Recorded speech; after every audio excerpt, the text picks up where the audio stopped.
Here we are back with another episode of Mr. Rodder's Neighborhood, and today we're going to be working on some stuff for our super stock small block. So strap in, hang on, and get ready to rock and roll. Before I get started, one of our viewers asked what kind of part numbers we use for these beehive springs and retainers. So there's the retainers 78716.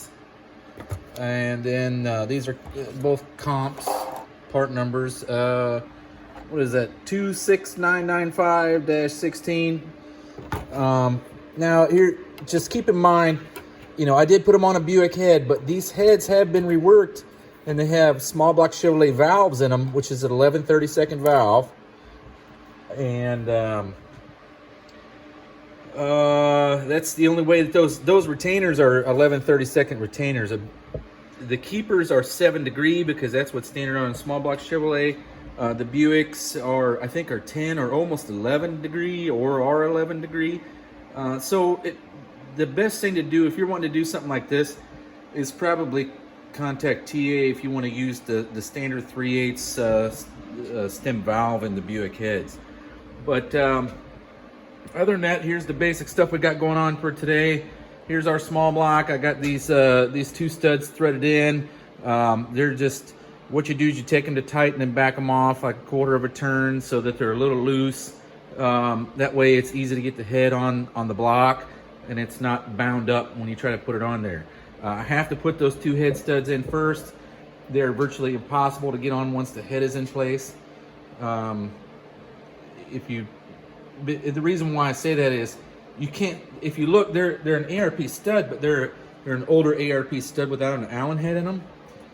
So you can't really tighten them down to the block and then back them off a quarter of a turn without having double nut set up on there to where you tighten two nuts together and then you tighten it down with using the nuts.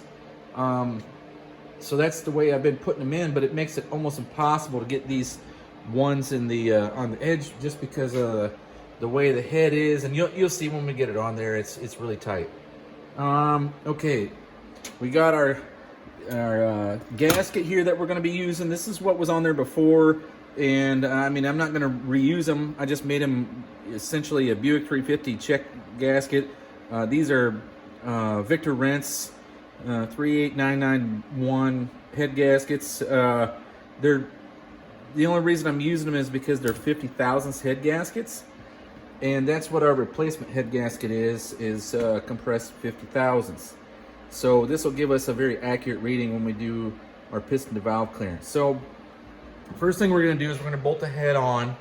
We'll run all of the studs in. Put some Molly lube on there from ARP. Tighten the studs down, crush the gasket. I doubt it'll crush it. It's already been crushed before, and then we will set up a set of rocker arms to check piston to valve clearance on the piston. What you'll see is we'll put some Play-Doh here, and normally you do this on number 1, but I'm not going to do it on number 1 because I got this passenger side cylinder head off, so we're just going to do like number 2. Not a big deal. I guess we're going to get to it. So I'll set you up and we can get ready to rock and roll. Okay, so we got it all set up, and I think this is a better view for the whole thing. But as you can see, here's the block, and we're going to grab pieces off the bench here to get this thing assembled and going. Probably just going to leave it running fast forward through the parts that we don't want, or it's taking way too long. But first things first, you need to start out with your head gasket. Make sure the right side's up, and this, like I said, is our check gasket, and it's 50 thousandths just like the one we're going to be using. So all it's doing is really taking up space. We don't care if it seals up at all. It's more or less just taking up the right amount of space so that we have an accurate reading piston to valve. Okay, the next thing you need is your massive wad of Play-Doh. Okay, so your Play-Doh is actually going to go directly on the, in this case, let's see if I can get this thing figured out where the camera lens is at. In this case, it's going to be on the number 2 cylinder. But what we're going to do is, if you see that these have already been notched for um, a different set of valves. Now these are 265 Chevrolet pistons that are 125 over. That's where the Chevrolet piston is at, and this is where the Buick piston is at, or the Buick, I'm sorry. This is where the Chevrolet valves are at. This is where the Buick valves are at. They've been notched a second time. The Buicks, so the Chevrolet has a 23-degree valve angle. The Buicks have a 15-degree valve angle, which actually changes the placement of the valves in the cylinder. And this is why a Buick has such a bad shrouding situation compared to a Chevrolet, is you see how much higher the Buick valves sit inside the bore. Okay, and this is a direct comparison of it, so it's always good to see this. But what we're going to do is just take our Play-Doh, and you're going to lay it down in here. There's probably not going to be a lot of room, but if we're looking, right now we're just looking at checking what our piston to valve clearance is going to be. There should be more than enough room, since this engine had a camshaft in it that, you know, have you ever heard the term, like when people say, how much camshaft you got? And you say all of it. That's what this sucker had. It was like a 680 lift on this 350 Buick, and I really don't know if it would have ever even been able to use that camshaft. But now we went to a much smaller camshaft, and we'll see how much clearance we actually have, because it should have been cut already for that big cam, but we'll see. All right, so it was just in the short block when I bought the short block, so we'll find out how much clearance we have in our combination, and that's exactly what we're shooting for. Okay. All right, so Play-Doh in place. Cylinder head in place.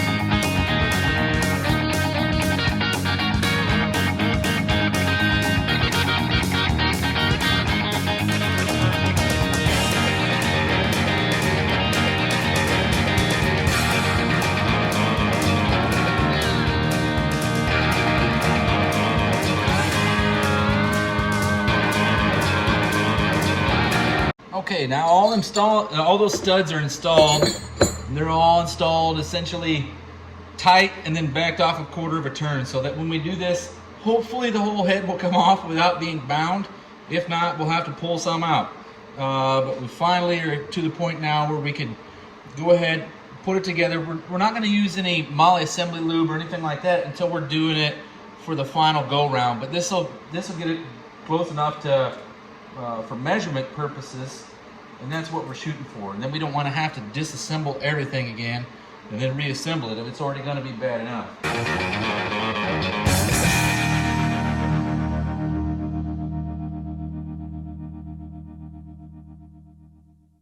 Okay, so what I got here is the handy dandy Chilton's book from 1973 for every car made. Looks a little thicker than today's Chilton's books, huh? But I'm going to go through it, and it's going to tell me the torque spec and the procedure. Well, actually the order at which to torque the heads.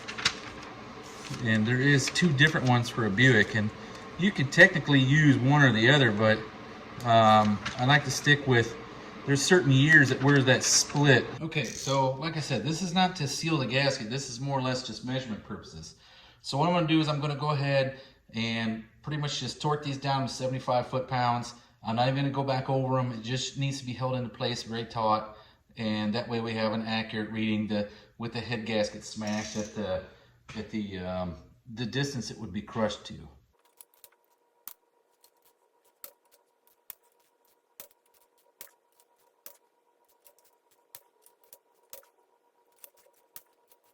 Okay, So the head's torqued to the proper torque spec. That means the gasket should be crushed. I gotta put some valve train in here. So your head's bolted down.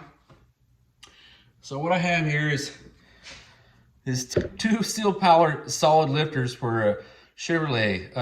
The bore size is the same, and essentially all it's going to do is just give me the, you just need something that doesn't collapse, right? And I'm just going to stick them in there with some push rods. We're going to set, we're going to pretty much set up our push rods and then rock arms, and then turn the motor over a couple of times and then see what we come up with. All right, so we're going to take our driver's side rock arm assembly that we had yesterday and put it in here. And it doesn't really matter that it's for the driver's side. It's been shimmed for the driver's side, but the only thing that's going to operate is virtually these two push rods, right? And I'm just going to, they are adjustable, and I'm going to loosen them up, and I'm going to bring them up to their 0 lash. We're going to tighten these rock arms down first.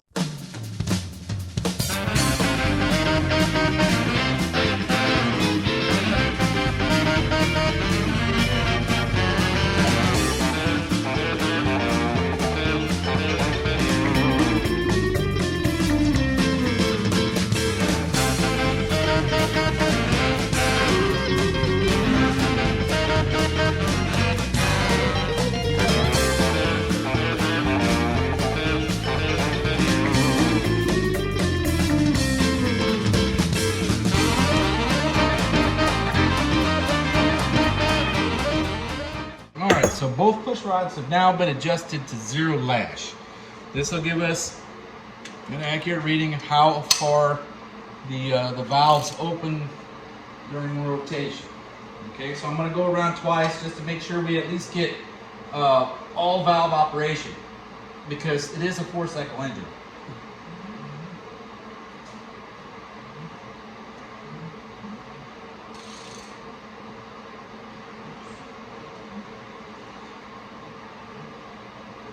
Okay, now there's 2 complete revolutions. We should have some marked Play-Doh on the top of that motor now. So now it's just all about disassembly.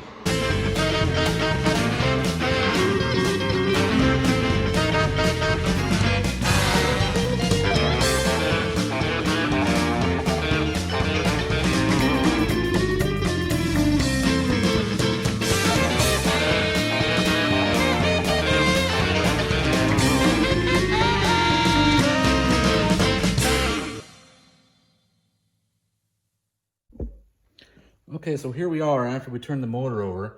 I would say the piston to valve clearance is mighty, mighty far away from anything we need to even be concerned with. I've had them really, really tight, but normally you're looking at, you start to get worried when it gets close to 100 thousandths, and it's actually not even close. I mean, gosh, what's the thickness of this? I mean, you can just see the indentions of the valve on there. So here, we'll actually measure it. I'll freeze it up and we'll measure it.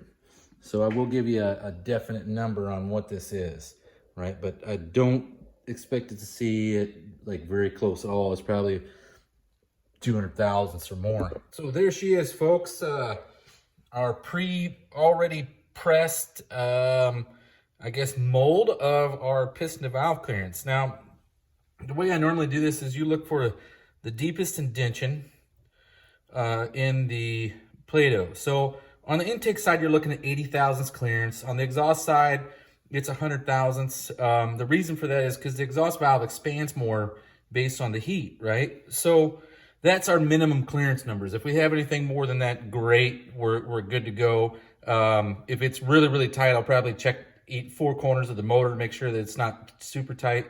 But from what this looked like, we had miles. We had miles. But all right, so I normally pick the lowest indented spot in here, and you take your new utility knife and you just cut right through that dude.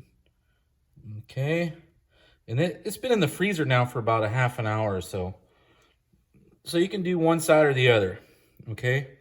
But what you're looking at is you're trying to measure the distance between here and there, okay? I don't know if you can see it that well. Let me see if I can get a better close-up view of it. You're trying to measure from here to here, right? And we probably got, oh, I bet 200 thousandths or so. Okay, so this is the intake valve. And on the intake valve, I said we needed a bare minimum of 80 thousandths clearance.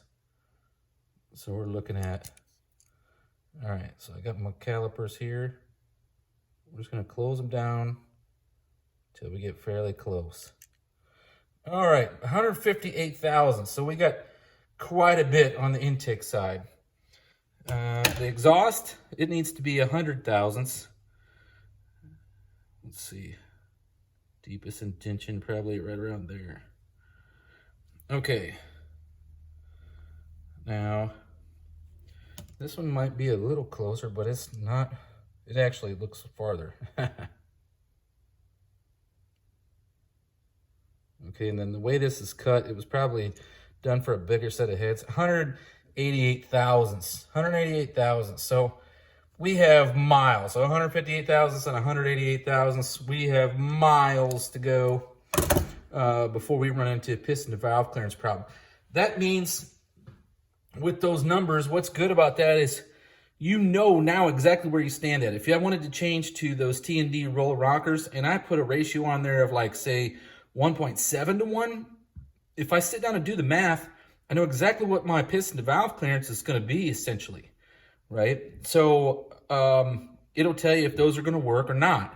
That's what the ideal thing that you would have these numbers documented so that if you change any of the combination, you know what you can change without impacting and having to remeasure everything or modify again.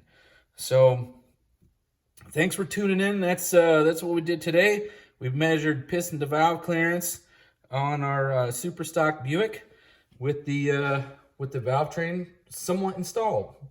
All right, well, I'll see you tomorrow.